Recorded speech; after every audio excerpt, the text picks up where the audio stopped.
Hey everybody. A couple of days ago I saw Casa de Mi Padre. And I enjoyed it. I had a good time. I'm going to go ahead and give it a 7.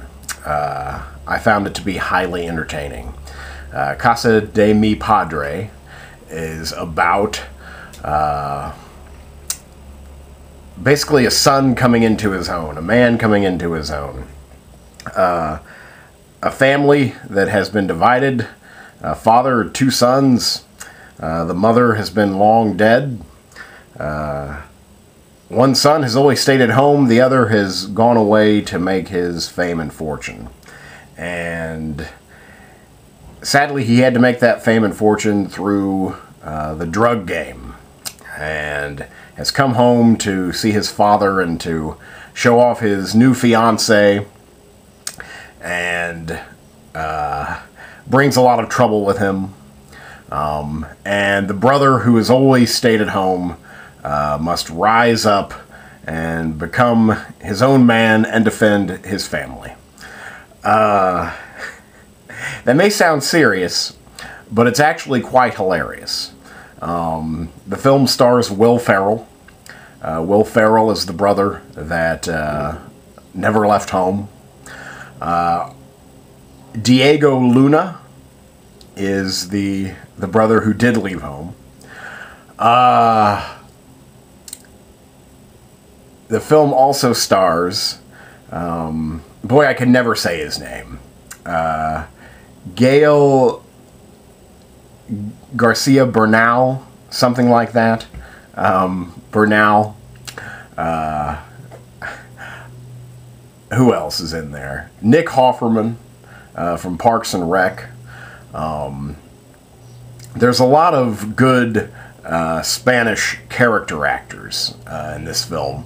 I recognized basically everyone, but I, don't know their names, sadly.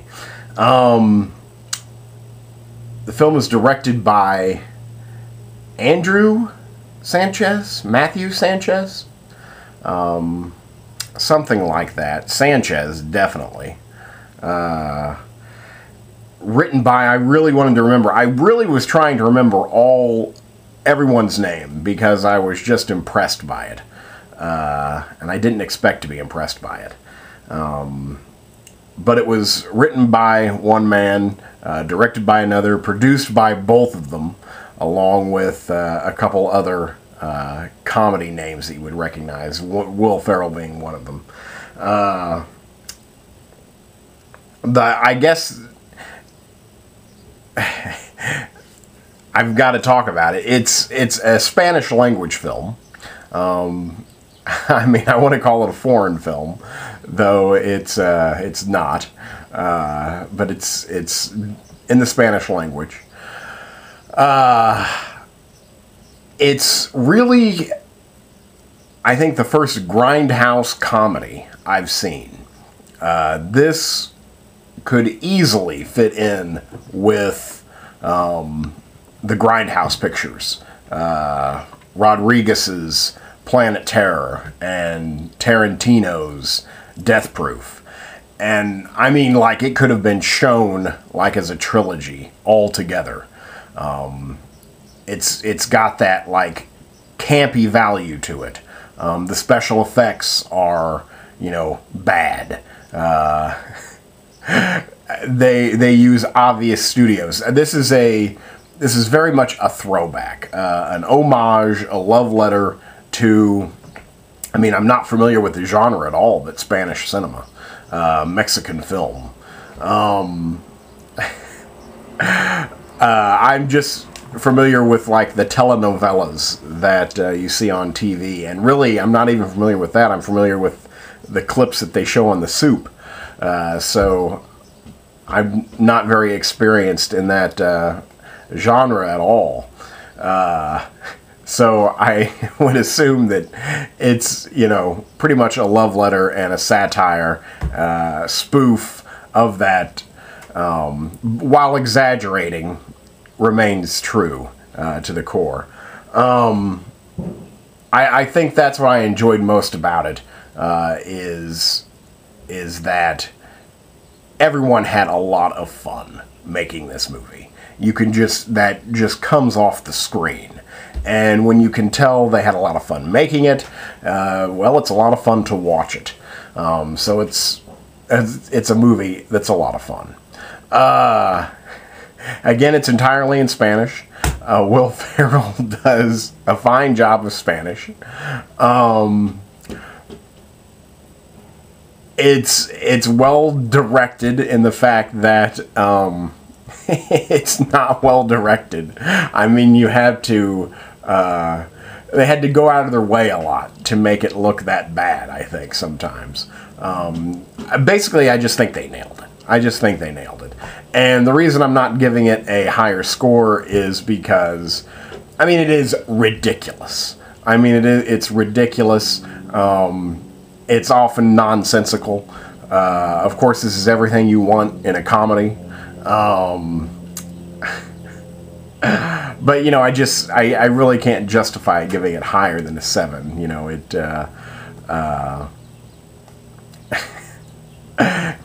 it's just ridiculous.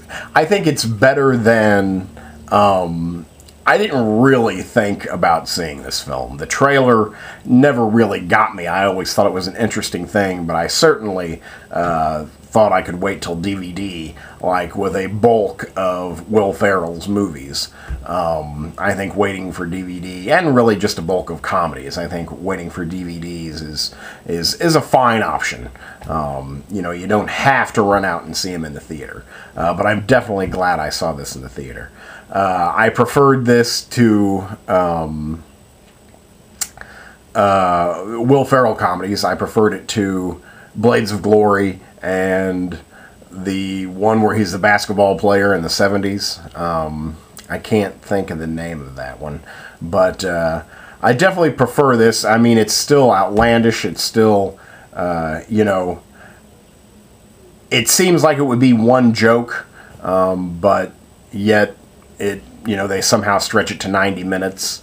This, I think, works a lot better because I think it has a lot more to say. Obviously, I mean, you again got these filmmakers who love this genre. I think probably grew up on it. So this is like their love letter to what they grew up on. I also think it's interesting to have Luna and Bernal in the film together. I mean, even if you halfway follow film, you know that you know, they're probably some of the most respected you know, Spanish language actors, Mexican actors. They were in Y Tu Mama Tambien together. They will probably always be linked in minds for that film. And here they only have a couple scenes together, but I mean, when they are together, the movie like elevates itself. I mean, they're both intense powerhouse actors, and here they take that powerhouse intensity and you know, put it towards comedy and making these absurd situations you know, feel real, which makes them all the more absurd. So I really liked that casting. You know, I can't imagine the film any other way, just because their, oh, and I hate to use the word, their gravitas, I mean, is kind of like half the joke, I felt. But they're both hilarious. The film is kind of hilarious. In terms of recent comedy, I thought it was much more successful than Wanderlust, or Jeff Who Lives at Home, or Friends with Kids. Now, I think especially Jeff Who Lives at Home and Friends with Kids would be more dramedies, but in terms of just straightforward comedy, this is the funniest comedy I've seen in a while. But it takes a lot of humor just in being bad, you know.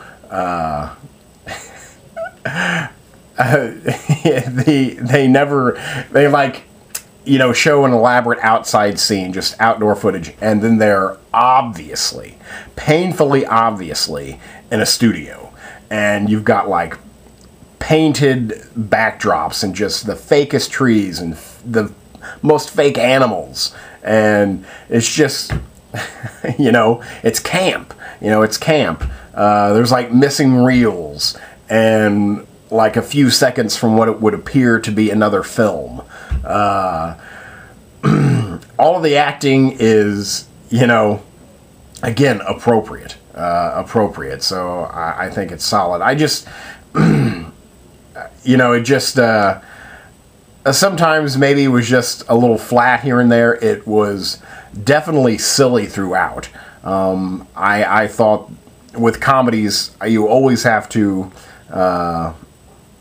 like, look at it as in two halves, and is the second half as funny as the first? Because usually a comedy gets so wrapped up in the story that it's trying to tell that it forgets about being funny.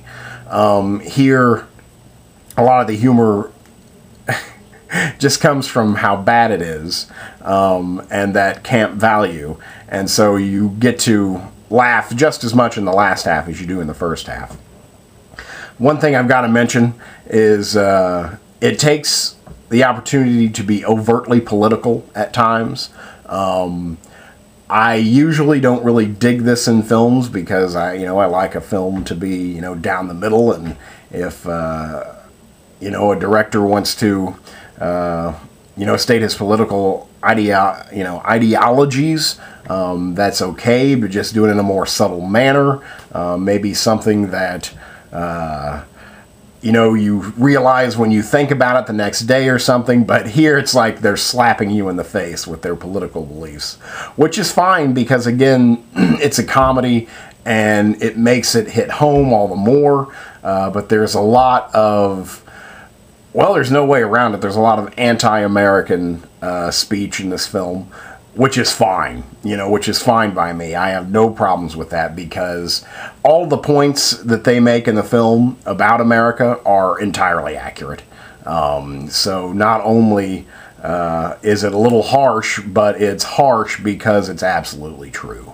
And not only is it harsh, but it happens to be hilarious. And some of the biggest laughs in the film come from just savagely bad-mouthing America. So that's very rewarding. I really enjoyed it. I really don't know what else to say. It didn't make a lot of money. The critics didn't really like it. I saw it because really I looked at it more of as an experimental film.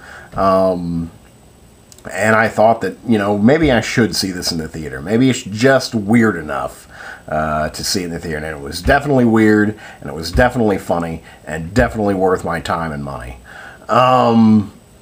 So if you can still catch it in the theater, I'm pretty sure it's gone by now. So, because I saw it late, and anyway, if you can catch it in the theater, do so, but definitely when it comes out on DVD, rent it. If you're a fan of Will Ferrell, I think this is one of his better films. I think one of his better performances. Again, entirely in Spanish. It's just got this unique sense of humor. I'm not familiar with the writer or the director. Their names were both new to me. I think they are, you know, if they choose to work together again, I think they're an emerging voice in comedy. So it would be interesting to see where they go from here. I guess that's about it. I enjoyed myself. You know, it's certainly not the greatest movie ever made, or of this year, but I left the theater laughing, smiling, and basically just, you know, incredibly happy. So how can you be mad when you leave a theater feeling those things? So I enjoyed myself, really. So that's Casa De Mi Padre, and I give it a solid 7. Thank you very much.